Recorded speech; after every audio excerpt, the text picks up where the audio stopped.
Great. Okay. Thank you. Welcome everybody to this month's webinar. This month is Regulate, Relate, Rehouse, DBT-Inspired Skills for Frontline Shelter Work. We're really excited about this session. I do want to, before we hop into stuff, just quickly make mention that if you did register for last month's session that was about the bridge in and that piece around the connection between outreach services and shelter work to help folks get rehoused, my sincerest apologies. We did have to do a last minute cancellation because a speaker who had an emerging issue that came up kind of last minute. So however, we do plan to reschedule that ideally at the end of this year or early into 2026. So stay posted on that, and my apologies for any kind of inconvenience that caused. So I want to start with our land acknowledgement. So from coast to coast to coast, we acknowledge the ancestral territory of all Inuit, Métis, First Nations people that call this land home. For me, I am situated in London, Ontario. So that's the traditional lands of the Haudenosaunee, Anishinaabe, Lenape, and Neutral Attawandaron people. And I honor and respect the history, languages, and culture of the diverse Indigenous people that call this territory home, and I'm grateful to do this work on this land and also live and play on this land.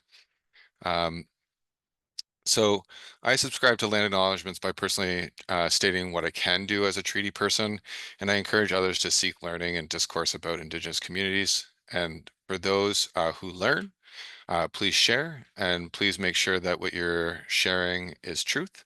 And let's find ways to incorporate Indigenous ways of knowing into our professional practice when appropriate and approach it with cultural humility. So a few housekeeping items before we get started. One is if you're new to these sessions, I guess I should have more properly introduced myself at the start. My name is Grant Martin. I'm the coordinator for CSTN. Happy to have you joining us this month.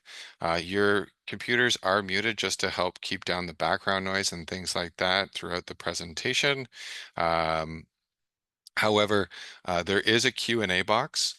So as you think of questions, please feel free to put them in the Q&A. Please do not put them in the chat. We're going to be using the chat box for a different function. So please put your questions in the Q&A box that can be found at the bottom of your screen. There will be time at the end of our presentation to answer your questions. So the webinar today is being recorded.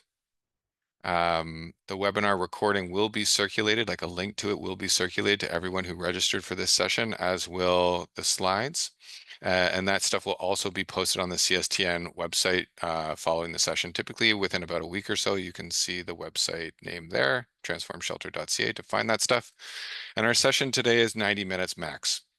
The first 60 minutes is dedicated to presentation, the final 30 minutes for that Q&A with attendees. So I want to start by also saying that CSTN's work that we do today builds on the innovation of org code consulting and the courage of a small group of emergency shelters in the US and Canada that were early adopters to this approach. We at CSTN commit our efforts today to keep pushing that forward. And we acknowledge that it's built on a foundation built by these early adopters. So our success would not be possible without OrgCode's leadership and the early shelters who reimagined what shelters could be. So we honor their work by continuing to put housing at the heart of everything that we do. Different ways that CSTN can support shelters across Canada. One is through these monthly webinars that we deliver on the last Wednesday of each month. Other ways is you can find resources on our website. We share lots of tools that have been graciously shared by different operators from across Canada and the United States, so that if you're starting to make some of these changes, don't feel like you have to make everything from scratch. That can feel probably pretty overwhelming. You can learn from your peers who have maybe already danced in this space a bit already and have already developed some stuff that you can adopt from them, or you can make adaptations from. And the other is if you're kind of wondering where you're at in this journey of moving from being a more traditional emergency shelter to a housing focused shelter, there is a housing focused shelter, a self-assessment tool that is available on our website. And that will just be able to like have you reflect and answer some questions within your organization to say kind of where are we in this journey and where are some areas that we can focus on to move us closer to being more housing focused. You'll see on the screen there too is a QR code. Please feel free to kind of pull out your phones, your cameras, and scan that.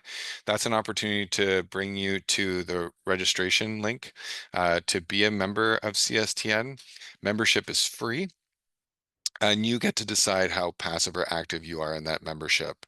So you can be really active, like people like Kate and Whitney, who contribute to like things like webinars or potentially tools that we use and host on the site. Or you can be a little bit more passive and just receive updates from us via email, and you decide your level of participation. But at the minimum, what it means is occasionally you get communications from me, just letting you know about upcoming events or different things that are coming up in the news. Um, but it means also too that you can reach out to me when you have some issues at your shelter and you're looking for a little bit of help and a little bit of guidance or direction, or use me as a broker to connect you to other shelter operators who have maybe faced similar situations. So here's some of the recent webinars that we have held. I'm really, really excited to announce an upcoming webinar. It is a two-part webinar series titled BIMA, BIMA de Ziwin, Pathways to Culturally Safe Shelter Practices. BIMA de Ziwin is Ojibwe, meaning life in the fullest sense, well-being, harmony, balance. So joining us to lead these sessions for the months of October and November is Cassandra Harris from the Gewestashkad program at Alosa Family Healing Services, situated in London, Ontario. They're a part of a great team doing some really cool things in the London community and surrounding area. This will be an opportunity to deepen our understanding and strengthen our practice and walk together towards culturally safe and respectful and effective shelter services for Indigenous shelter guests. And specifically, the first session in this two-part series is titled Debwewin, meaning truth, where we'll explore together how Indigenous homelessness is not simply a housing issue, but rather it's a result of generations of systemic displacement, cultural erasure, and discriminatory policies. And so this session will really examine the historical and current colonial systems that shape Indigenous experiences of homelessness with a focus on how these factors influence access to and experiences within emergency shelters. The second session in this two-part series, titled Mana Ji E Dewin, meaning respect, honor, compassion, will build off of the learnings from the first session and learn practical ways to integrate culturally safe, respectful, and effective supports for Indigenous shelter guests. So as an attendee, you'll gain tools for embedding Indigenous cultural practices, build strong community partnerships, and alignment of shelter operations with reconciliation frameworks. So the two build off of each other, but it's not a requirement that you attend both. If you're not able to, you can attend one or the other. But it'd be great if you could attend both because they do kind of build off of each other. If you are looking to find some of the resources or webinars that have happened in the past or that are already on our website, this is where you can find them at transformshelter.ca, and just look for the resource and webinars tab, really easy to find. Our outline for today, Like some previous months, we're going to do briefly our Fiddlesticks shelter conundrum of the month before we then pass it on to Whitney, who's going to really be leading us today around this month's topic about DBT-inspired skills for shelter work. And then we will have time for Q&A and closing remarks. So, just a reminder for those who have been a part of this before and for those that this is new, we'll introduce this topic to you. It's a relatively new group activity that we're doing since we figure we have so many shelter operators from across the country here. We can do some peer-to-peer knowledge exchange, learn from each other. We came up with, and I'll say Kate came up with, it was her name. She came up with Off Fiddlesticks. I had a really boring name. She came up with a better one. It's really a group activity that's designed for shelter operators to share kind of like what are some of those tricky conundrums that you're facing in your shelter, where it doesn't seem to be that there's a clear solution. And it's not meant to be like major systemic issues like funding or there isn't enough housing, but instead there's small real world dilemmas where every option has a downside. And so for this month, we're titling the conundrum The Mail Mountain. Um, so here's the conundrum. Front desk staff at the shelter sort through piles of incoming mail every morning. Probably happens at a lot of shelters. Most of it belongs to residents who use the shelter's address as their mailing address, a service that helps people without stable housing stay connected to things like benefits, government services, and their family. But here's the dilemma. Not everyone who receives mail is still living at the shelter. Some guests leave without notice, others transition into housing, but forget to update their address. Over time, staff are left with growing stacks of unclaimed envelopes, and much of this mail isn't junk. It's actually quite critical stuff. It's stuff like government issued ID cards, maybe replacement birth certificates, CRA stuff, and benefit renewal forms. So in some cases, the shelter itself has even paid for the replacement of these documents on behalf of the shelter guest, only to see them gather dust in a file folder. So the team that brought forward this conundrum has tried a few approaches already. So they include return to sender. So staff used to send all unclaimed mail back, but weeks later, new copies of the same mail would arrive again. Meanwhile, the person who needed the document might still be drifting between shelters, unable to track it down. Another thing that they've tried is to hold for a set period. Now the shelter keeps unclaimed mail for a set number of weeks or months. They file it under the resident's name just in case they returned, but filing cabinets fill quickly, space is limited, and eventually staff are forced to shred or return the documents, and each time feels like erasing a chance for that person to move forward. Then the last thing that they tried was case manager pickup attempts. So staff also tried contacting case managers or outreach workers to arrange handoff of documents. Sometimes this works, but often the trail goes cold. Workers are hard to reach, clients are transient, or privacy rules make transfer complicated. So inevitably, then the documents pile up and it becomes where they're too valuable to discard, too numerous to keep forever, and every option seems to carry a cost, wasted resources, lost opportunities, or potentially strained capacity. So this is where we'd love for you to take a moment if you have some ideas of that maybe this shelter hasn't tried that you're using at your shelter that you think would be effective, to add them into the chat. So what are some strategies, processes shelters could consider for handling critical but unclaimed mail? Put it in there, and Kate's going to be monitoring to see what comes through the chat, some of your ideas.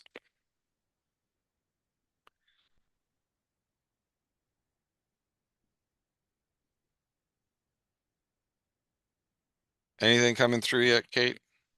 Not yet. Not yet. Give me the ideas, please. You guys have been so helpful in previous ones, so no pressure, but we've set the bar pretty high.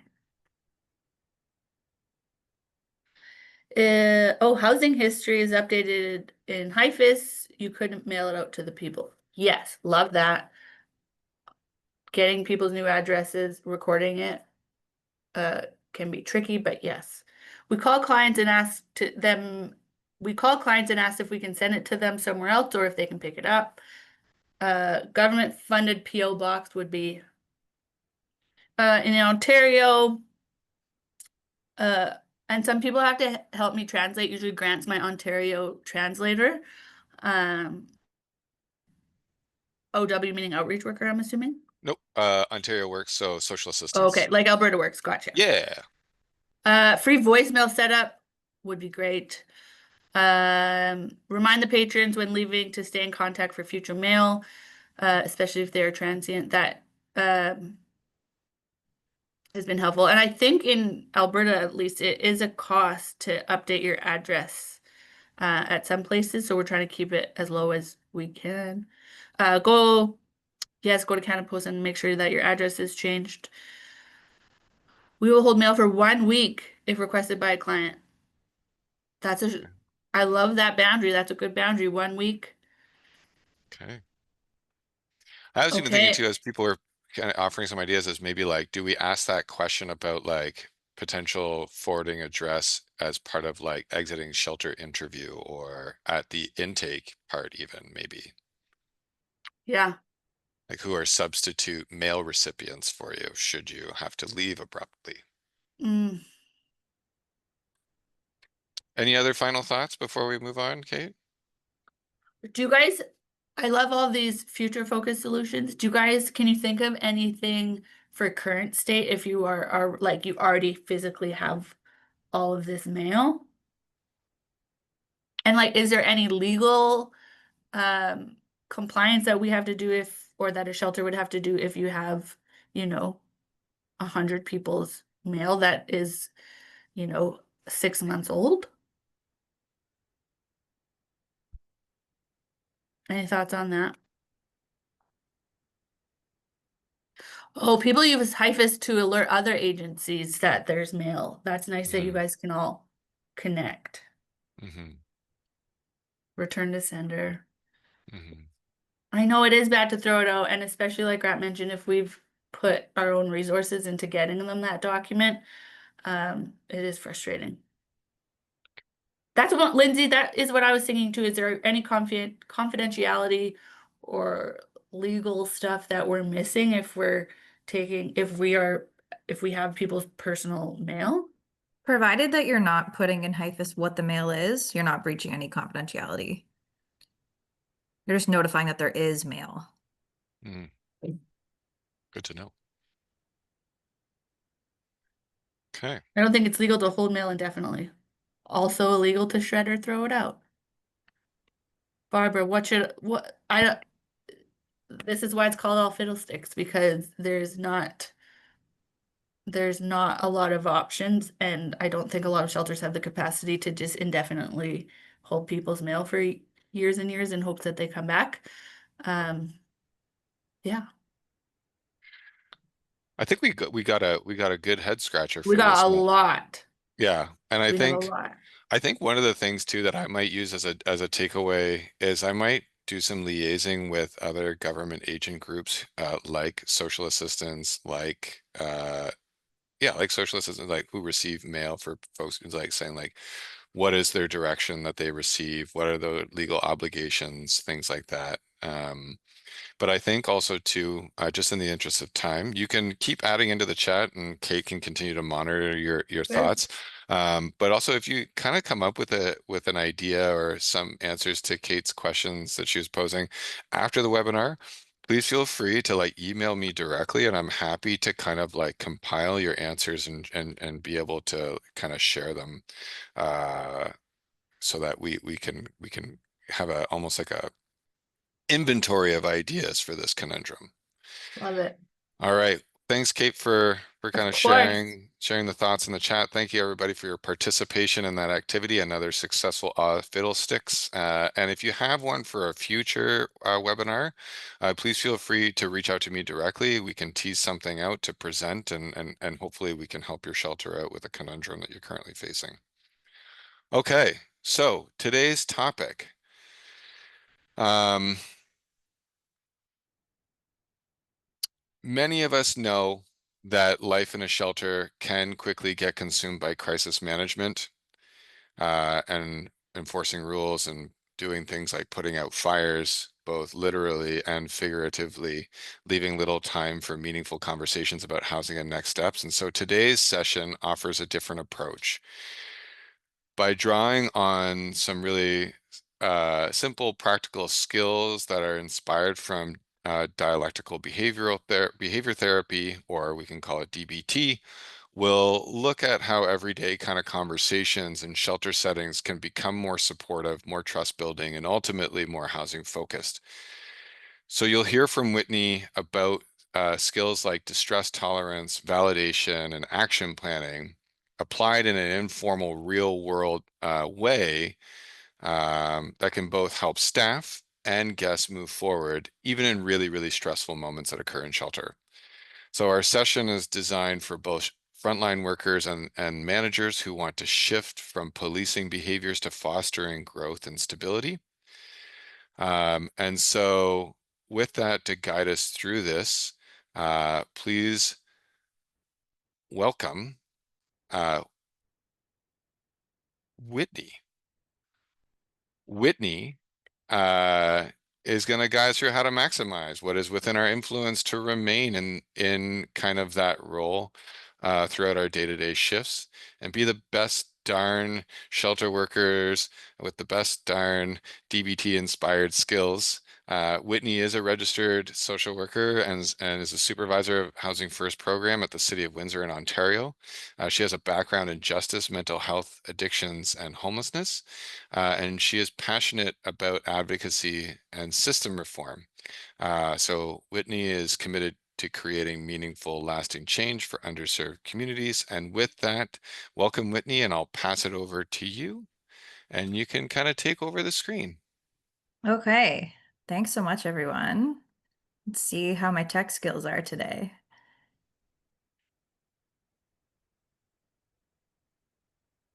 Are you guys able to see my screen? We are. And now are we just like full camera, full? We're good. Okay. We're good. We're good. Okay, so thanks everyone for coming today. Yes, as Grant said, I do have a lot of frontline experience. I'm now supervising a team of social workers, and I've previously worked in coordination and homelessness.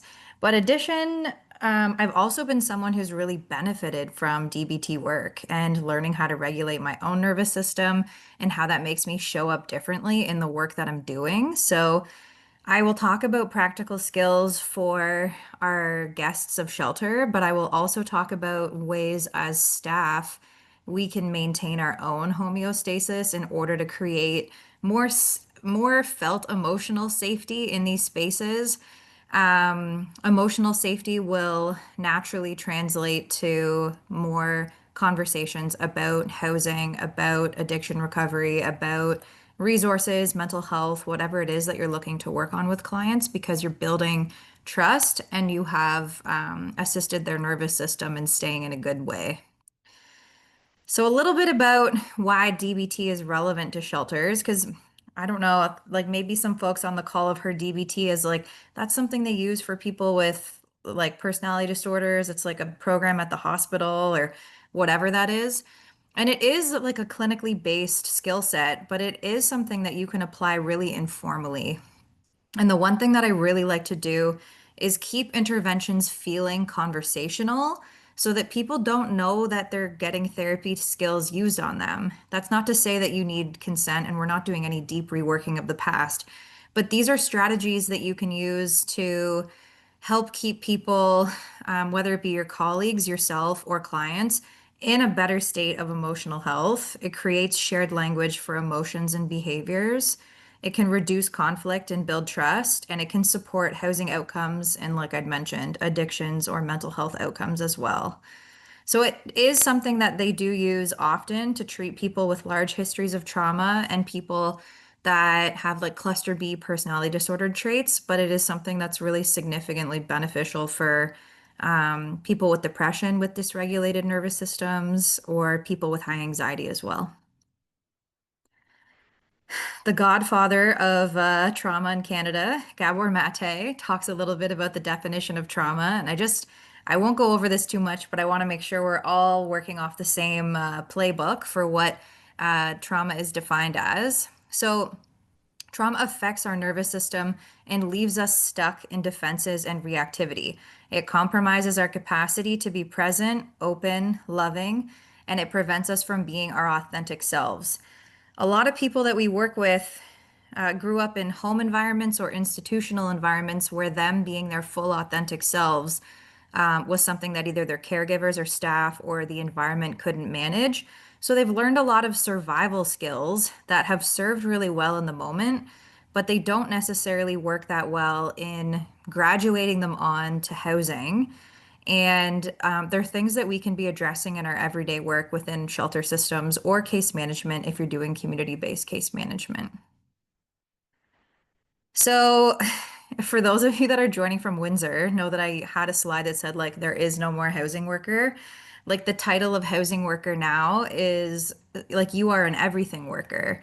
The people that are showing up in homelessness are folks that have been touched by a lot of different systems and they have a lot of intersectionality. The complexity of case management in homelessness is very well understood. And while you don't need to be the master of everything, having a solid understanding about how trauma history, criminalization, addiction, mental health, physical health, pain, and poverty, how all those things might intersect to make that one person, and holding all of those considerations at the same time while you're doing the work to address housing. So, recognizing the complexities in our clients as much as the complexities that we bring to the work is something that's really important because within the housing market and the clients we're serving, it's not just as easy as finding a housing listing and matching people and they're well on their way. So I'm going to walk you guys through a little bit about what DBT is to start and give some practical examples of each of the 4 core skills, and then we'll get into how it really applies to your shelter work. So the first skill is mindfulness, staying present and aware, distress tolerance, surviving crises without making it worse, emotional regulation, managing intense feelings, interpersonal effectiveness, boundaries, and healthy relationships. So let's start with mindfulness.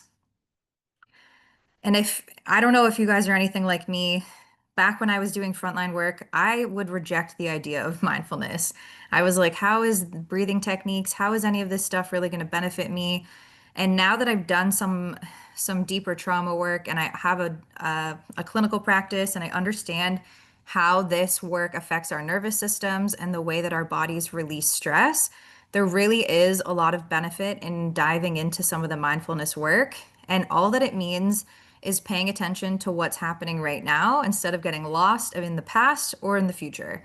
So I always say, be where your feet are. So right now, I could be thinking about what I have to do later today, or I can be thinking about this presentation, staying right here, right now, and being like just present in this moment. Mindfulness does not have to be a 20-minute meditation. It can be a 2 or 3-minute activity. And for myself, as someone with ADHD, I like to keep it short because there is no perfection in mindfulness. Some of it can be body-based behaviors, so noticing 2 or 3 things you can touch. So for me in my space presently, I always have a Diet Coke real close by. So I have a Diet Coke here. I have my cell phone and I have headphones, and then taking a deep breath. And like sometimes it's about feeling the weight in your feet. Sometimes it's about doing multiple breaths or boxed breathing. But having someone who comes in really hot in a conversation at work, I sometimes have to take a moment where I recognize I need some mindfulness. So whether that's a client or another coworker that's coming hot with emotional intensity, it's okay to take that moment and to be like breathing in your body and recognizing, oh, I'm feeling distressed. The biggest way that we can help regulate our nervous systems is by recognizing the distress. So sometimes it's getting the client to recognize their own distress. And that might start with like, hey, you seem like you're having a tough moment. Do you want to take a couple breaths? Do you want to walk over here? Sometimes shifting the environment can be really helpful. And just going and taking some breaths with them, listening to them, seeing what it would take for them to feel supported, and then pulling them back to the present moment when they're having those conversations about the past or the future. So those are some effective ways to have mindfulness in your in your shelter environment, trauma can disconnect people from their authenticity, and a lot of people turn off their body sensations. So mindfulness for even short bursts of like, hey, I'm noticing that you seem distressed. Is that correct? Adds an element of them recognizing what's going on in their body. And that's like a very quick window to creating some emotional safety and emotional attunement with your clients, saying like, hey, I notice how you're presenting. Some people will be defensive to that approach because they're not wanting to go into their bodies because it's not safe. The other thing that's really great to use for mindfulness is sour candies. Nothing pulls you into a present moment like a really super sour warhead, and is a great mind distraction. Therapeutic animals, if you have them in your workspace, can be a great tool. And fidget toys. Like I said, I have ADHD, and a fidget toy gets me grounded and in a present space like nobody's business. So, distress tolerance. This is one of the skills of distress tolerance, but there's a whole bunch of them, and I'm confident that you guys are already using these in your setting, but perhaps don't know the names or why they're effective. So, using activities encourages clients to get involved in a small way. So, it could be a structured task, helping with chores, playing cards, drawing, journaling, or walking. Walking is really good for regulating your nervous system, but I recognize that some of our clients have different mobility needs or they may have substance use, which makes it so that walking is not a therapeutic activity at the time. But activities help because it busies the mind, but by doing something purposeful. So it distracts from overwhelming emotions and can give a sense of purpose. Uh, Contributing, doing something for someone else. We want to be careful about this one because there can be an instance of people having poor boundaries and not getting their own needs met, but constantly giving to others. But it can be something that's really helpful. So if you need help organizing something, folding flyers, different things that you can have someone assist with, people feeling like they're contributing to their space is a way to, number one, distract them, but also create a relationship and have them feel valued in that environment. It also makes people feel less powerless, which, like, I think a lot of our shelters, especially more recently, are doing a really great job at putting activities together so that people feel like they are contributing or doing therapeutic activities or things with their hands, things that are going to be like sensory stimulating. And those are all really great things because when people are waiting around for housing appointments or housing viewings, that can create a lot of in between time for them to go too far in the back or too far in the future, which can be dysregulating to their nervous system. And they may rely on survival skills in order to cope with those difficult emotions. We want to talk about comparisons, and we want to do this in a way that's not invalidating. So, juxtaposing a previous worse period of your life with your current one. So, one that I've used before is with folks who've previously been sleeping outside that are now accessing shelter and being like, wow, like it is, you're right, it is really busy in here, which would probably be very different for you. But I'm really glad that you're here and that you're safe because I also met the guy who was sleeping outside for a really long time, and it would have been really hard for you to get here today. So recognizing like when people are taking steps closer to engagement, to socializing, to safety, to getting their basic needs met. With emotions, sometimes distraction is really helpful. When I was a child and youth worker, this was like my main skill. And watching a funny video, listening to music, doing something creative to bring on a different emotion than the prevalent emotion that the person's feeling. Once again, we don't want to do it in a dismissive way. Hey, I get you're sad, but listen to this new song by Lil Wayne. We don't want to do that. We want people to have still feel validated, like, hey, listen, it sounds like this is really tough for you, and it sounds like we've talked about it and there isn't really anything we could do about it right now. There's a lot of uncertainty. Would you be open to trying something different, which might elicit a different emotion? Pushing away. Shelter staff can normalize putting the problem on a shelf. So that's kind of the example I just gave. So for example, encouraging a client to set aside an argument or a problem or an overwhelming situation that they may not have the information or the regulation to be able to solve right now. So it can create some breathing room in an environment that can feel overstimulating. Like, listen, I understand we're really worried about where Rebecca is right now. We've checked with all these people, we've left some messages. It sounds like you've really done your due diligence. Is there something that we could like sit on for the next hour? Is there anything you'd like to do between then so that we can shift your focus? Because we don't have any of these next pieces of information. Thoughts, engaging in thoughts that compete with the ones presenting during the crisis.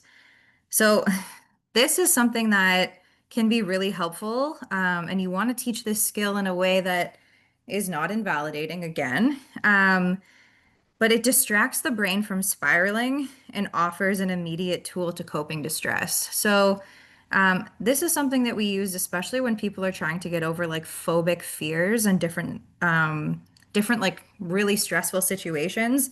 You might get them to do a crossword puzzle, repeating a calming phrase, counting backwards, doing the like 5 things I can see, 5 things I can touch. What can I do to move your mind from the present moment so that we're not stayed locked in on this distressing emotion that you're experiencing?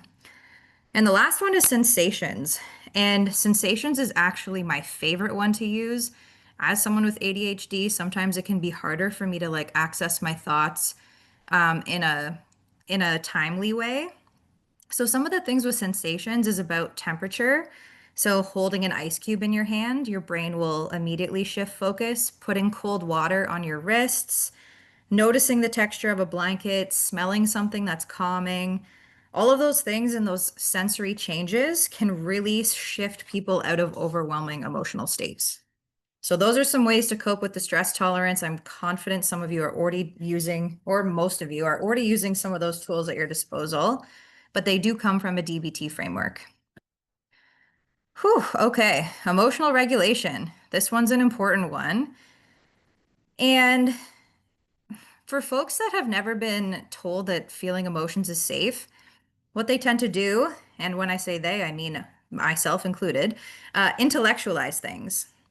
When emotions don't feel safe to feel in the body, we go into our mind, we try and problem solve, and that's where survival skills can start to come out, which may not be super conducive to folks maintaining their housing or maintaining a cooperative shelter stay. So some things that we want to do is give people the ability to know like, hey, you know what? You can like, I know this is really uncomfortable and it feels like it's going to last forever, but we got this.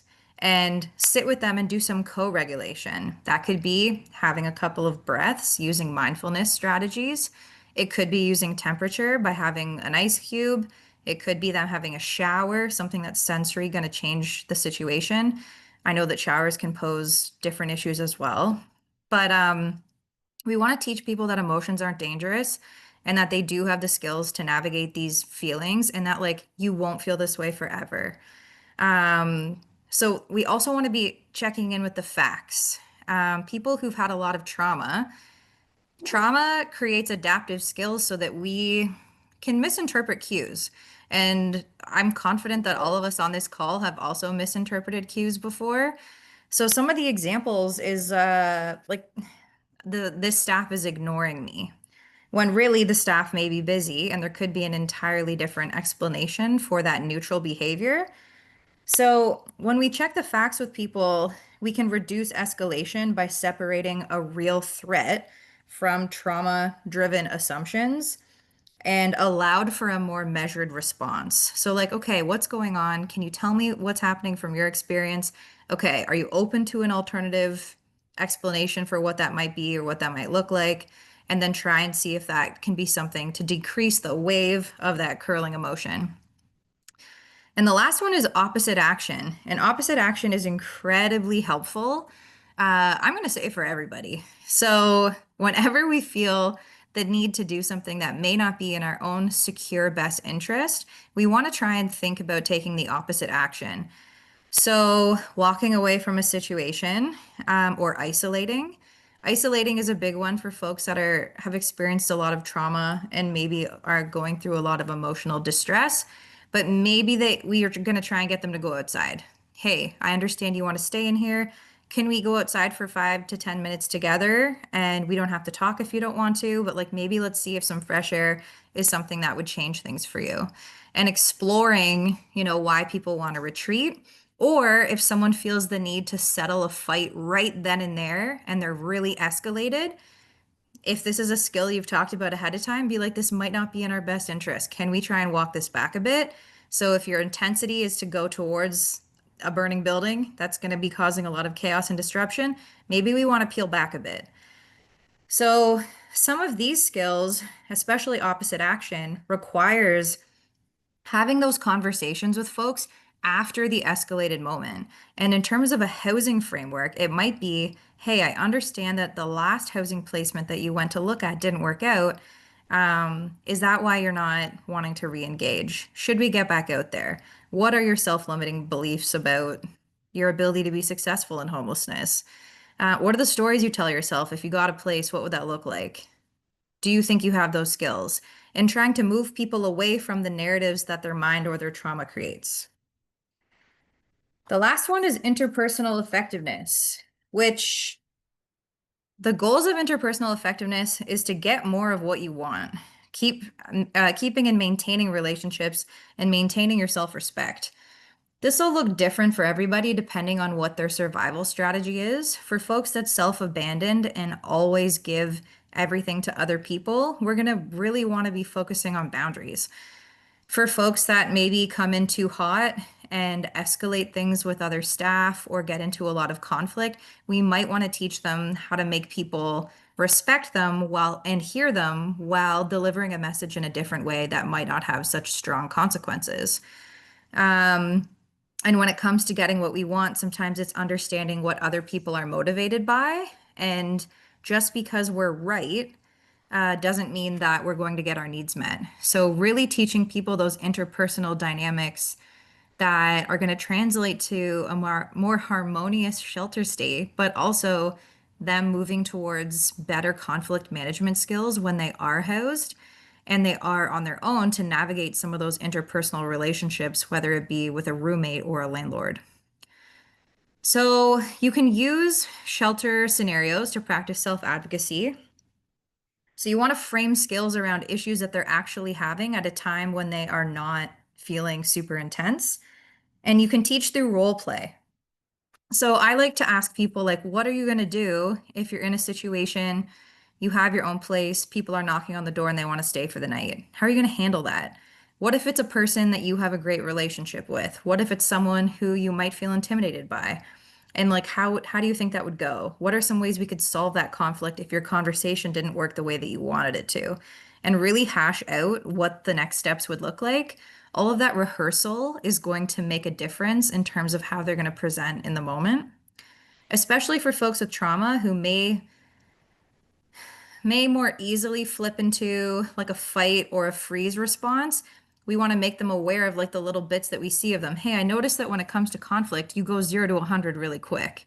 What are some ways we can manage that? What's worked for you before? Why do you think that is? For some people, I've heard that like fear equals respect. So I don't care if people respect me through me stating my needs in a kind way or through fear, as long as I get what I want. And then we teach that, okay, but do you actually get what you want when it comes to housing evictions, when it comes to getting shelter bans, things like this? Some people you'll have more success in having these conversations with, and like comorbidities with serious mental illness, how that person's presenting that day with substance use, if they have substance use, brain injury, all of these things are going to shift the outcomes of those conversations.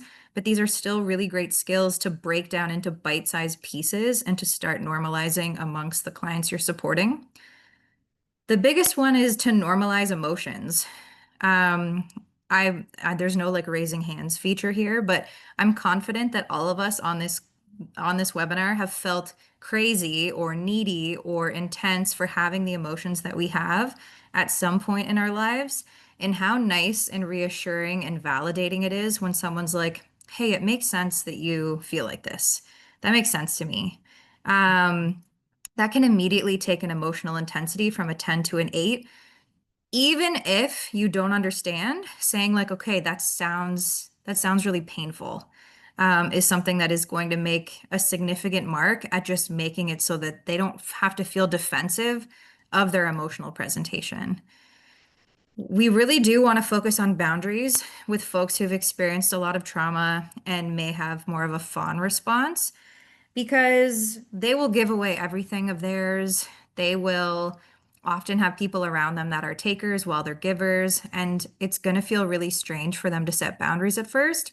And having appropriate boundaries with your clients in the shelter system is a great way to showcase that you can care about people and still have healthy boundaries.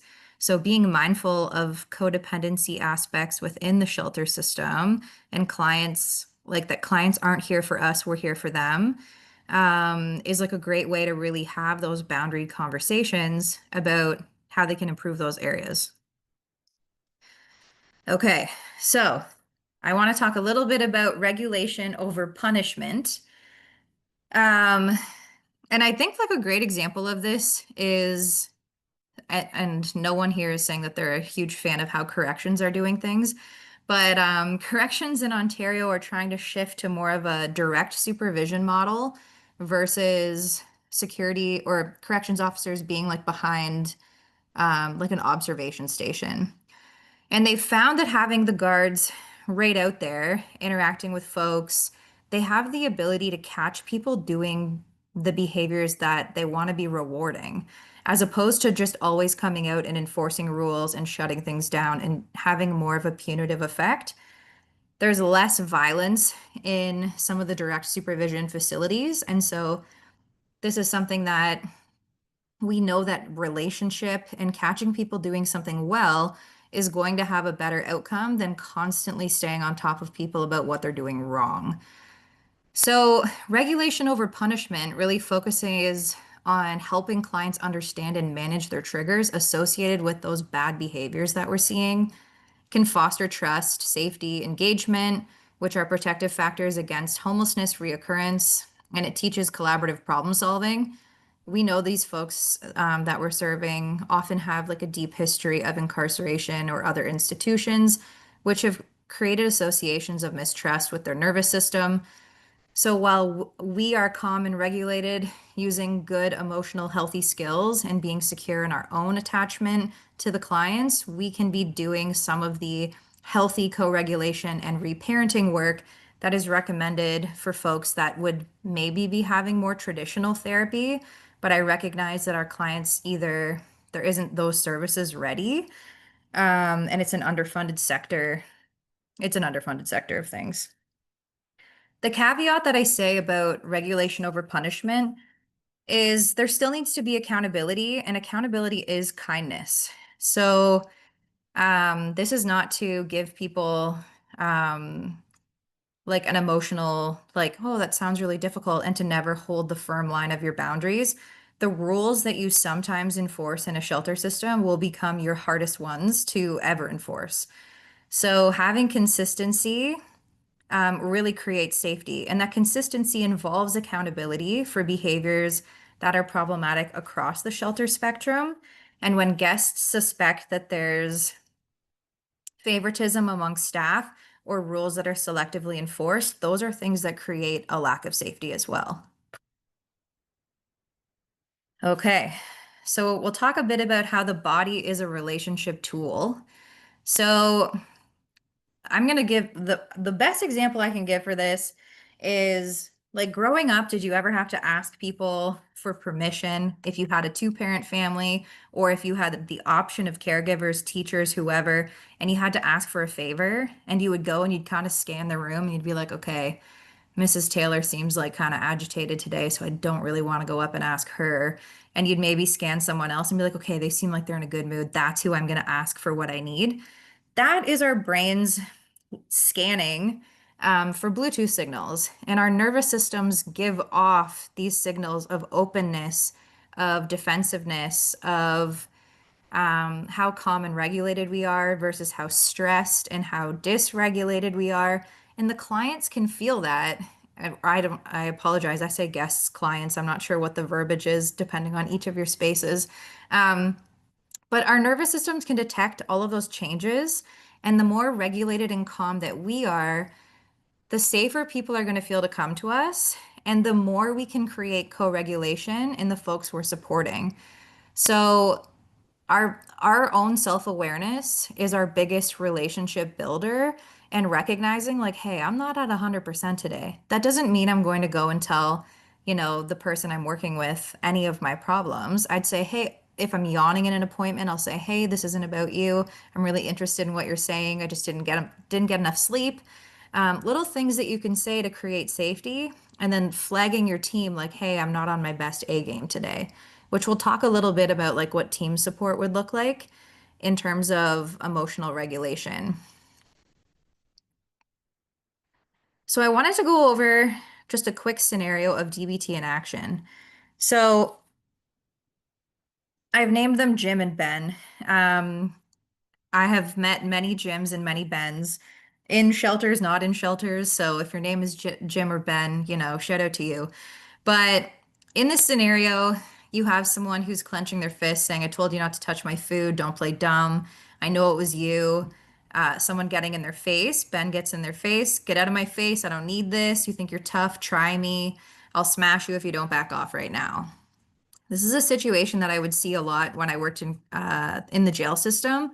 But additionally, a lot of people posturing for resources and feeling like their space is infringed upon is very common in common shared areas. So as the staff, ways that we can be implementing these DBT-based skills is for us to stay mindful. So we don't want to get ourselves dysregulated by this conflict. So quickly check in on like, what is my tone? What is my stance? And staying grounded. Hey, I hear both of you. Take some space. We're not doing this here.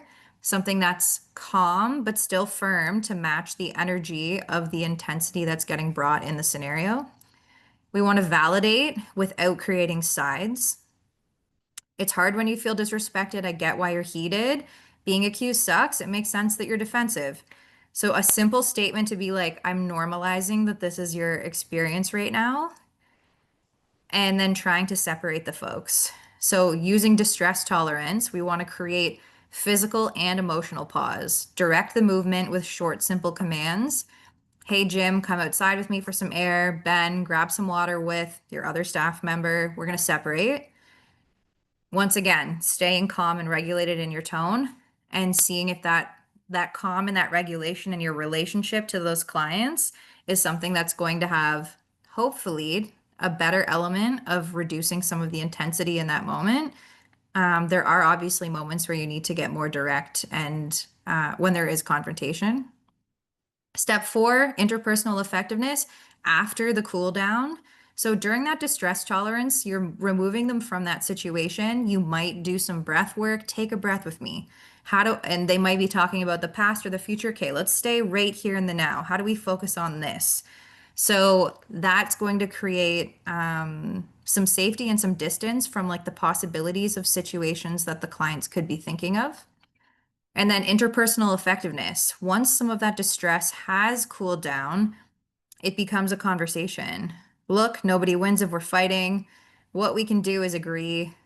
No going at each other in the kitchen if there's a problem. Can you come to me next time? I get that trust is hard here. Respect is the rule. We keep each other safe, or no one gets what they need. And then implementing firmer things as you may need to. If there was hands exchange, if there was threats exchange, this would be the time in your interpersonal effectiveness to talk about accountability. Like, hey, when we behave this way, there are rules here and I do have to establish them. But like, I want to talk about how when this happens again, what would we do different? How are some ways we can manage this conflict? You guys may be existing in a shared space. And so really doing that, how to get your needs met in a better way while still keeping the accountability on the table. I won't go into this heavy, but I think you guys will be getting the slides.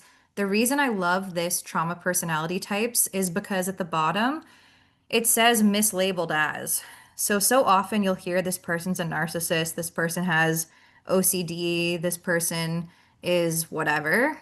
And this gives you the ways that, like, while people may not meet those clinical diagnoses, how their personality is shaped through trauma might really be more it might be the better way to explain some of the survival behaviors you're witnessing. And just because some people present as a fight response and more of like a bully, power, and control response doesn't mean in a shelter setting that the people who fawn or the people who freeze don't need that same level of emotional regulation and support from the staff just because their needs don't look as intense. I know this can be hard because sometimes the squeaky wheel gets our most attention, especially when you're bouncing from crisis to crisis. But you could have someone blow up in a room full of 30 people, and the person that's sitting there perfectly quiet who goes and says to staff after, like, thank you, you dealt with that so well, that person could be very dysregulated in their own fawn response. And it's worthwhile to be like, hey, I'm checking in. Are you feeling safe? What's going on for you? And just to continue having those conversations with folks that may not present in a more traditional crisis. This is my favorite diagram ever. This is polyvagal theory. And I won't get overly intense into this, but you can really see that like the more that we keep people in a state of social engagement, which we do through emotional validation, through asking curious questions, through not eliciting shame, the more we can keep them in a place where they are present and grounded. And so those conversations that we're trying to have with folks about how to move forward with housing, about appropriate resources, about, hey, I understand you were housed last month and you're back here now. Can I ask like how you're feeling about that or what's going on for you? You're going to get a lot further through doing that when someone's in the social engagement phase of polyvagal theory, as opposed to someone who's shut down in shame, and they're in more of a freeze response. The reason that I highlight this is because it's also really important that as staff, we're mapping where we are in our own window. Am I just responding to things and not even thinking clearly and operating more of a fight or flight stage my entire shift? If so, that's going to change physically how I feel in my body and how clients are relating to me. So you can just kind of tell. You ever walked up to someone, you're like, man, they're like vibrating right now? That is your Bluetooth signal giving off your own fight or flight response. And so it's really important that when we have that own experience, we take some breaths. We try and get ourselves into a state where we're like a little more closer to social engagement, which is going to benefit our coworkers and the clients we're supporting and our own physical health. It's also really important to recognize when your clients may be more in a freeze state and when it may not be the most effective time to bring up something that could be really vulnerable.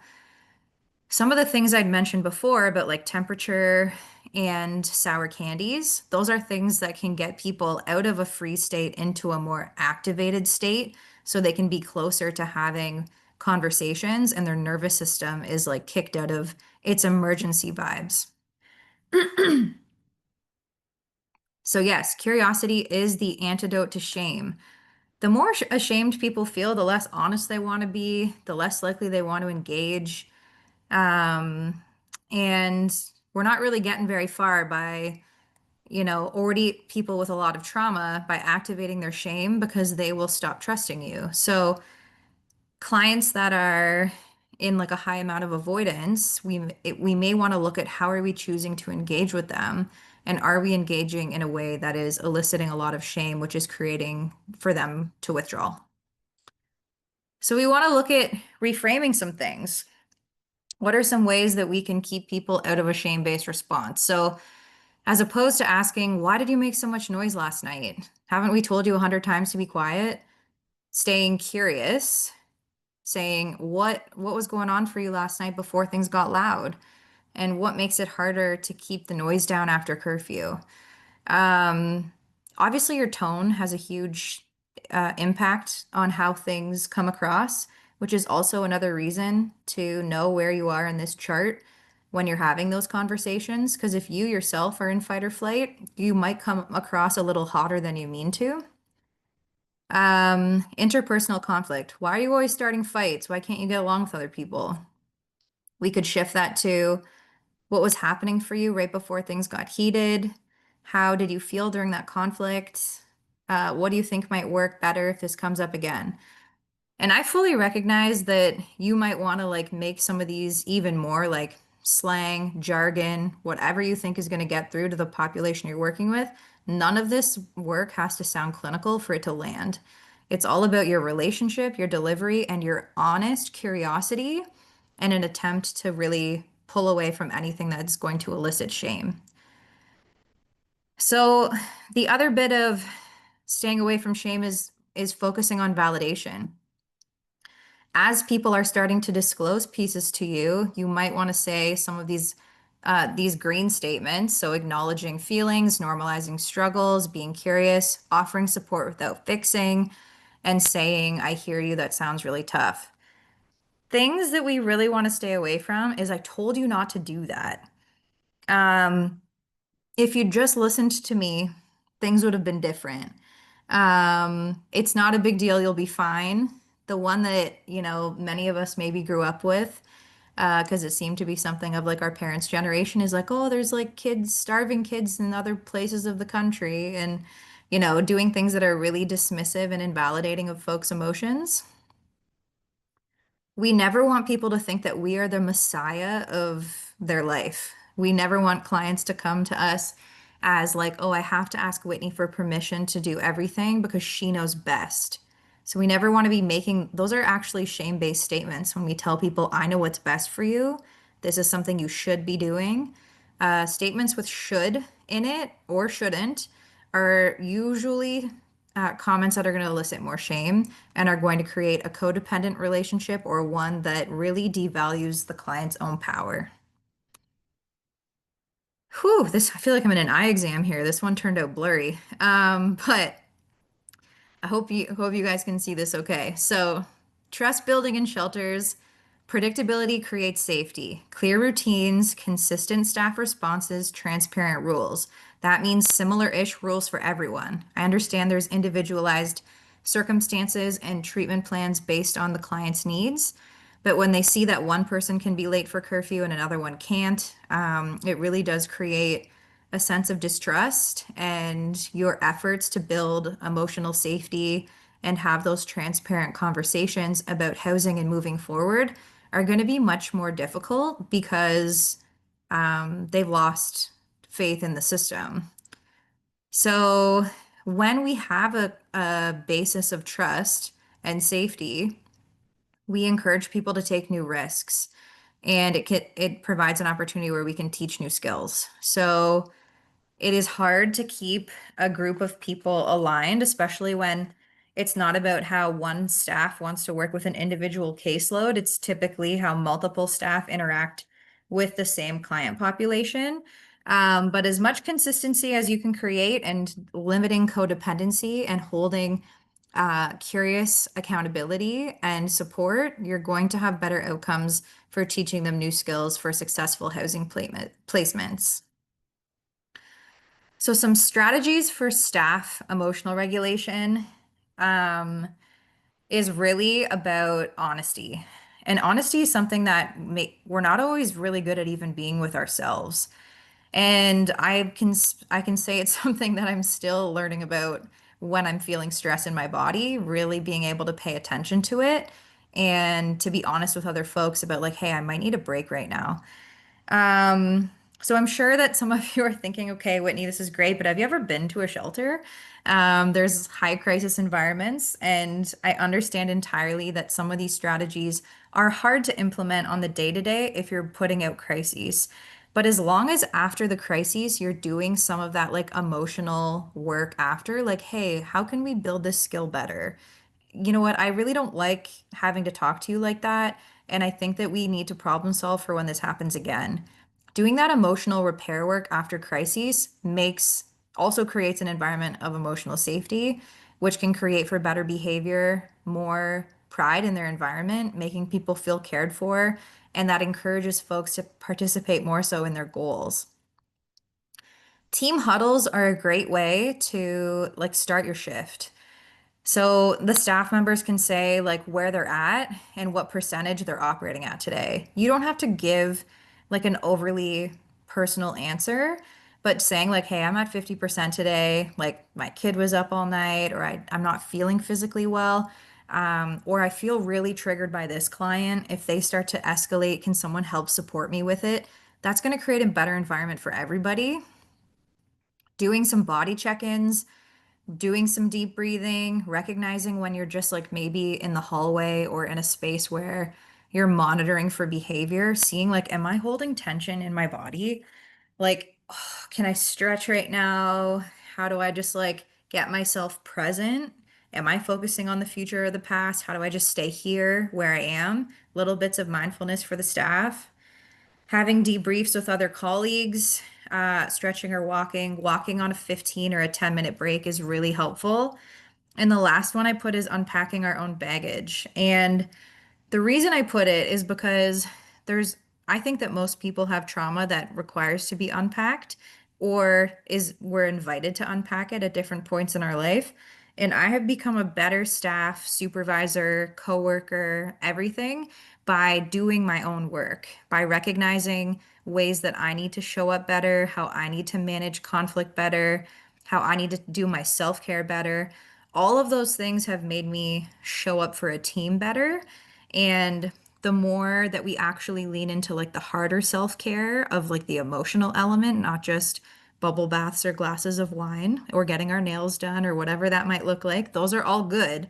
But doing that deeper work is really going to uncover why the work dysregulates you so much and ways that you can become more stable in those environments. And ultimately, it's the best work you'll ever do. So the other piece is about our mindset. So we don't want to be taking people's behaviors personally. People have a lot of survival skills that they've developed in their lives, and they may be projecting onto you. But the more that we can not take things personally and just be there in the moment and secure in ourselves, the better we're going to have at actually getting through to the person, or it's going to dysregulate us less. When we're taking things personally, we want to get curious and ask ourselves, is this a similar dynamic that I've felt in life before? I know a staff that I'm supporting this week told me that a client that she is really struggling with reminds her exactly of her father and was saying how like there's a very similar dynamic, defensiveness, whatever, and she feels like she's getting pulled back in time when she's in that engagement. That's a great conversation to have in supervision or in therapy and learning different ways to show up for those types of client profiles. Do I have to be liked? Do I feel responsible to fix people? Something that we want to consider. Is that what is motivating our behavior? Our mindset for work can also really dysregulate our nervous systems. So, the more regulated we are, the more regulated the clients are, using these different skills, using validation, choosing curiosity over shame, the more we're going to be able to meaningfully engage in conversations and skill building that will focus on the interpersonal skills required to maintain housing or in order for to get them out the door to go to that next housing viewing, pushing them outside of their comfort zone, which may be the shelter system, but encouraging them to take some safe risks. So as staff, we have an opportunity to do some of that reparenting work through our own emotional safety, and these DBT skills hopefully will help you guys along your way. I think that's it. That's great. Thank you, Whitney. Um, I also like that you found a way to integrate the session title right into that last slide as like kind of closing things off. Brilliant. Um, for me, we're gonna get into questions real soon, and for me, I just made a few notes. As you're chatting, what really kind of stuck with me, Bluetooth signals, right? Mhm. So me as the worker in the shelter, like what signals am I giving off? And that seems like something that's very much within my control for how I prepare to give off the best Bluetooth signal before I kind of start my shift or as I walk into this situation. Another thing that I heard that really kind of resonated with me is that piece around how it helps kind of bring uh, helps us avoid shaming is approaching situations with curiosity. And so I know that at different points in my life, either as a parent, as a worker, as a supervisor, what-based questions have really saved my butt a lot of times. So like, what was happening, or like even how do we approach this differently next time, as opposed to coming in with why-based questions, which can definitely get people on edge and maybe a little bit guarded right away. Um, and I love that idea of the team huddle, right? So almost like in hockey or in a lot of sports analogies, they talk about like setting the tone, right? So like, how are we as a team setting the tone for ourselves and each other before we go into this shift, before we go into this interaction, to kind of maximize the best result possible. So those are definitely the things that stood out for me a lot. I do really appreciate you, the willingness to share the slides, because the scenarios I think are really going to help people when they start to think about how to apply these things in very practical ways as they go back to their shelters and start to face their own scenarios of how can I reframe it, kind of based on some of these things that Whitney kind of suggested. Um, so with that, I think it's a good moment to hop in then to some of the questions that folks might have. So please feel free to add your questions into the Q&A box. I know that we did have I saw a question actually in the chat that came from Stephanie Watson, which I need to scroll back up to. There's so many thank yous. So Stephanie kind of posed the question around, um, where is it? Yeah, how do we remain consistent? Because you mentioned that piece, right? How do we remain consistent when trying to stay true to equity for each client or shelter guest needs? I think that consistency, like I know like some of the programs that I work really closely with, the consistency, given that there is a significant amount of disparity amongst the needs of the clients, is really challenging. I think that there's elements where you're going to have more consistency than others. For example, you may have amended rules for folks that have like serious mental illness, for folks that have physical mobility challenges. But I think that there are some like bigger overarching rules that you can really keep within a system of fairness. And some of those might be about like, oh, like our staff always save meals if like Toby misses dinner, but everyone else that misses dinner, we don't save meals for. So when Toby shows up, everyone sees us pull out the meal for him. Or having selective rule enforcement based on the client when their needs really are not that different. I find like people are usually pretty good to understand inconsistencies in rules when it comes to glaring factors that they can see. So like if everyone gets like 10 minutes in the bathroom, but like you have someone who has an amputation, people are usually pretty fine with those inconsistencies. It's the ones that are based on personality and the ones that are based on staff relationships and maybe favoritism, if I dare say the word, that are the ones that really create a culture of unsafety amongst folks. So I think that changing your rules for a state of equity is fair, but then consistency amongst some of those broader rules and making sure that everyone understands what they're going to get when they walk in the door is something that is really going to perfect like your team culture. Because the other part that can happen is you can have clients then be like, well, when I show up and Andrew's working, I'm allowed to do X, Y, and Z. But now you have like different boundaries depending on who the worker is as well. So, yeah, rules that are inconsistent based on equity, people accept. Rules that are based on favoritism and personality and staff dynamics are ones that I would be really cautious of, and I would address them through staff meetings and regular reinforcement. Hmm. That's a great example of kind of like the meal thing. I also thought about a common one that they come up all the time when we talk about how to be low barrier but still have some consistency. So we talk about like consistency but still accommodations, right? So but is there a consistency with that accommodation? So something as a good example is like curfew. Yes, Well, if people are working, though, we might have a policy that's saying that people who work certain hours or whatever it might be, that anybody who's working that requires unconventional hours, that there's flexibility around that curfew. But that's an example of equity, but still creating accommodations that's consistently applied to anybody who meets that kind of situation, right? that's a great example. Yes. Um, yeah, curfew's the hardest one for people to understand. Yeah, but we all know, right, that not everybody works 9 to 5, Monday to Friday, or that there's different types of jobs that require all kinds of different types of work. But yeah, I think it's not a matter of also saying things like, yeah, I like Joe, but I don't like Jim, and so I'll apply this kind of flexibility inconsistently depending on who the person is that's making the request for the accommodation. Yes. Okay, let's see if we have any other questions coming through. I don't see any at this time. I do see that there is a raised hand from Danielle. So maybe what I'll do is I'll go to Danielle and I'll just see if I can do where I can. Oh, did she disappear? I think she disappeared.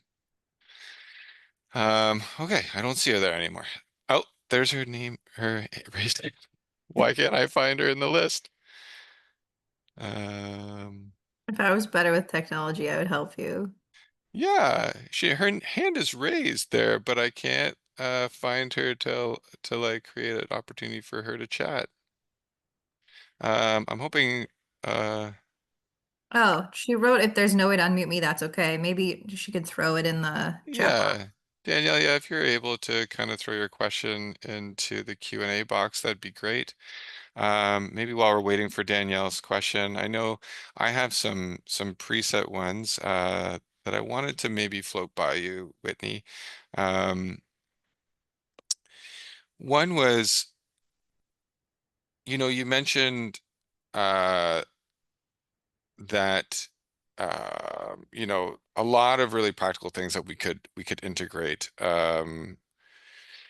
I guess one of the things that I wanted to really kind of explore is um, like how can supervisors, managers within the shelter really support a team to be able to like integrate this and have the time to learn this stuff or to apply it while there's kind of this potentially like crisis orientation or maybe a different approach that was used in the past. Yeah, I think that this is something that I'm newer to supervising a team of social workers, and I've had to ask this question of myself. And I think that there's a couple things that I would recommend for folks that are in management is these skills for what we want people to be applying to our clients in terms of curiosity, asking questions without shame, all of these things are things that we need to be doing as supervisors as well. So, clear expectations of like what that looks like for the team is important. So with my team, one thing that I do is we go over at the very beginning of when someone joins my team about what healthy boundaries and consistency do for the population we're serving. And additionally, what codependency with clients looks like.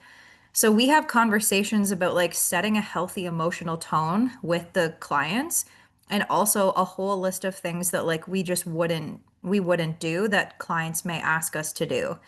I'll also go over examples of like statements that clients will make that will sometimes make us feel more keen to bend our boundaries. So, if anyone on this call has ever heard a client say, like, oh, I thought that you would do this for me because, like, you're my favorite and I really trust you, and how inclined someone might feel to move the accountability goalpost for that client when they're getting those emotional messages.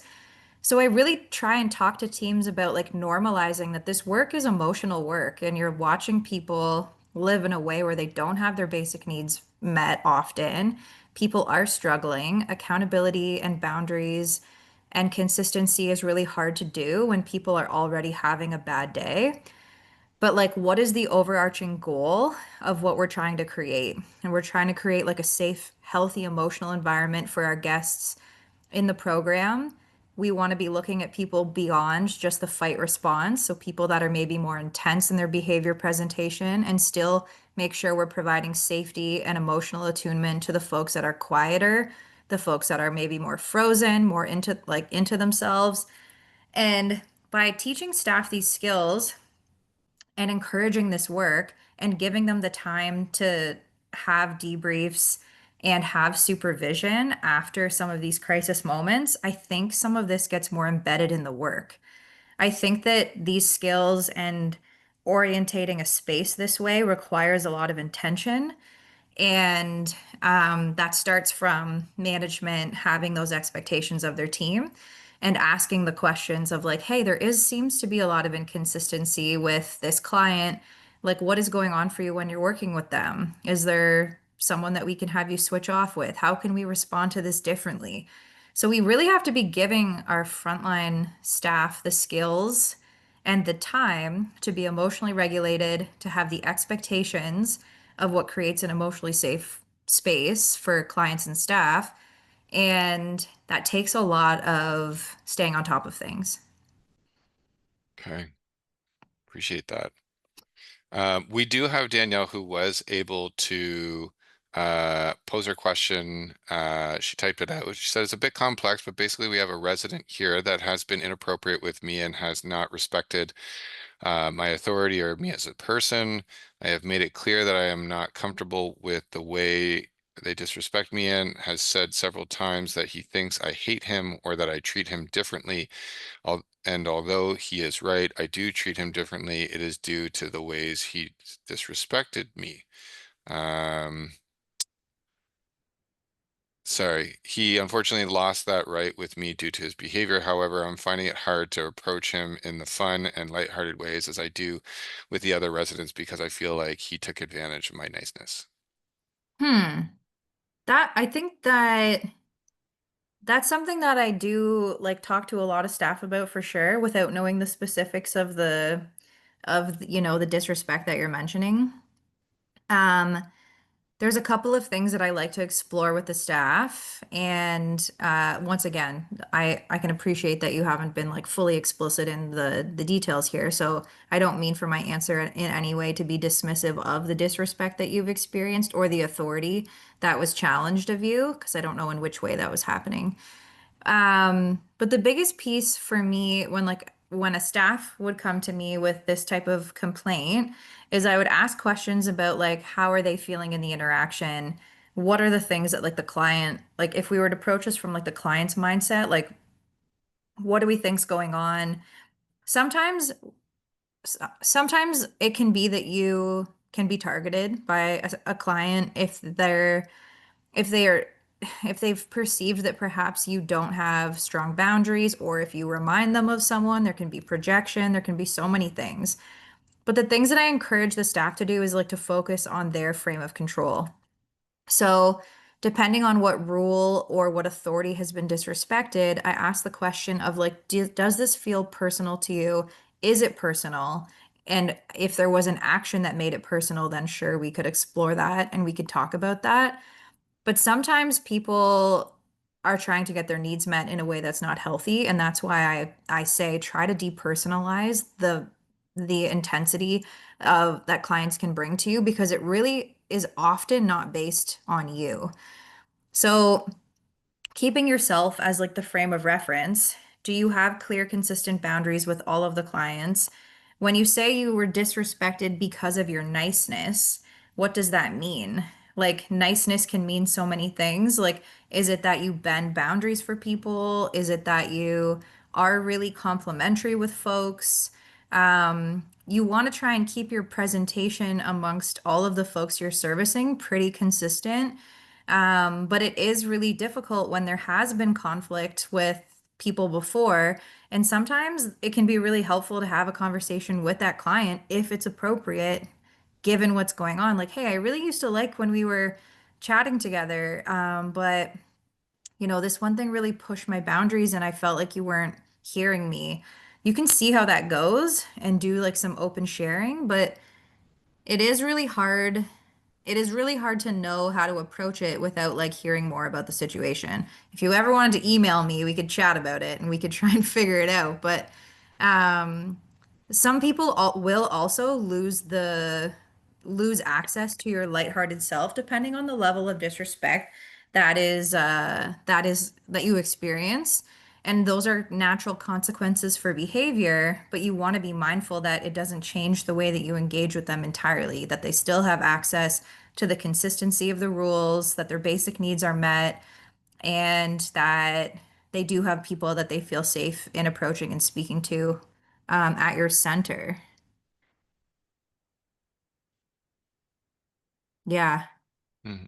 I need a little more nuance, but yeah, it is, those situations happen and they are really tough. In release from custody, when I worked that job, that would happen. This would happen to me, having to enforce boundaries and then people trying to guilt me into dropping my boundaries. Mhm. Well, and I appreciate too your answer, and then the offer too of like potentially if there is a more opportunity to dive a little bit deeper in a one-on-one. It sounds like you're open Yeah, to that. holler at Um, me. yeah, I think our work is constantly boundary work, and then it's constantly to this piece around openness to um, repairing strained relationships, so that we can have a difficult moment and repair it and move forward to get back Yes, to a place where you can provide consistent, great service to that person where there was that strain because of whatever may have historically occurred, if possible. absolutely. Um, I'm going to ask another question. Was this piece around um, a little bit around like how can shelters measure whether shifting towards a more DBT informed kind of engagement that allows for housing focused conversation? Like how can they measure it to see if it's making a difference in guest outcomes? So if I'm looking at this from an organizational perspective of saying like, okay, we're going to make this shift, we're going to try these different approaches. How do I measure if it's having the desired impact that we're hoping for? Yeah, you could do it in a few ways. Because the goal of this behavior is to decrease emotional intensity and to ultimately shift behavior. So I think it'd be really interesting if this was approached and you changed like your service orientation into something more like this, which is like very emotionally attuned and curious. Does that have a decrease in your amount of serious occurrences or incidents of like escalated conflict on site? That's one thing that I'm finding a lot within my team is um, we're really like I'm really encouraging the team not to take anything personal. Obviously, some things are personal, but the additional piece about that is if you don't take things personal, you can overcome client resistance in a different way. So often you'll hear like, yeah, Tim just isn't that motivated to work on his housing goals. I come and I talk to him and he just shuts me down. He evades the conversation, whatever. And perhaps it's because we're not really meeting that client where they're at and asking them like, what's going on for you? Hey, I noticed there was something happening in the kitchen earlier and you seemed bothered. Do you want to talk about that? Sometimes just doing that like emotional decompression for the first like 10 minutes of a conversation then opens the doorway for people to be willing to re-engage in that work. It also helps you understand what are some of their what are some of their challenges in that environment? How do those challenges lend to when they're in their outside world? So all of these interpersonal skills, emotional attunement, and effectiveness should have a decrease in SORs and should increase your housing conversations and move-ins. I say that recognizing that like structural issues with income and housing stock are still very much a problem. But for the folks that are able to move on or perhaps do have a higher income, you're going to have deeper and more open conversations with folks if you are employing these skills. You probably will also have less call-ins for your staff. You should Right. have less burnout on your team because people are feeling heard, valued. Hey, how are you feeling at the beginning of your shift? You got 10% to give? Okay, we're gonna put you on food today because like you really like, well, let's keep you out of the heat. And people are gonna feel protected and want to be accountable to their team because that's a well-functioning team. Yeah, I like that you mentioned the piece too around you'll see different outcomes, not just for guests, but for staff wellness in general. And that piece too around like you can evaluate it, change in process, not necessarily results yet, right? So are we seeing a shift in the level and type of engagement with different shelter guests that we didn't see in the past? Are they engaging in different types of activities that we didn't see in the past, like ID replacement, all that type of stuff that is within our influence or control while we're still trying to overcome larger systemic stuff, right? Yes. Um, I will say I didn't use the analogy at the start because we didn't have time. It was like this piece around like the difference between being a firefighter and a gardener, right? Both are really, really important roles, and I think they call for us to take that role depending on the situation that calls for it. But one of the things that I love about when there's an opportunity to maximize the time to be a gardener is like a gardener or farmers, in order to have plants grow, are really about trying to do what they can to like set the stage for those plants to grow. Right. So am I watering and weeding enough, and enough sunlight, those types of things? So are we creating within our own engagement the right setting for people to grow and flourish and being the best darn gardeners or farmers we can be? I've never seen yet a farmer who's been effective in raising their crops by yelling at them. I've never yet seen a farmer get better yield from their crops by telling the plants that they are growing incorrectly or that they're manipulating the farmer or whatever it might be. So like, how are we being the best gardeners we can when the setting allows us to be that? Um, we are at the 90-minute mark. Uh, I will wrap things up. Let's start with just a few thank yous. One is I want to thank Kate for helping us out with the Off Fiddlesticks activity. I want to thank Whitney for everything that you shared with us today. Clearly, by all the thank yous, the questions, the feedback in the chat, it's well received and stuff that I think people will really be able to use. And then I want to thank all of our attendees today for your participation, for your openness to hear what we had to share today, for your questions, and for the work that you're doing. Keep up that great work. It's not easy work. And I want to just say that like these webinars are an opportunity to again lean on the gardener analogy to plant the seed of a new tool to add to your toolkit, right? Like, or to plant something as a skill within yourself in your work.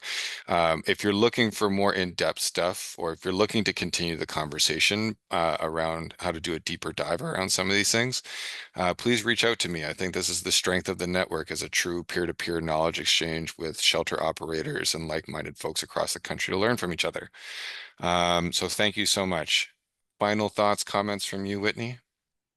No, no, I appreciate the opportunity, and it was cool to see at the beginning of the chat people from all over the country. So, yes, keep doing the great work you're doing, and please take care of yourselves. This is very emotionally challenging work. But yeah, like to echo what Grant said, I honor the work that you guys are doing, and thanks for your time today. All right. Thank you so much, Whitney. And as I mentioned earlier, stuff will be circulated out in the week to come, so you'll have the resources and the link to the recording. And hope to see some of you at next month's webinar, but also in Montreal for the national conference. Be well, everyone. Enjoy the rest of your Thursday. Bye for now.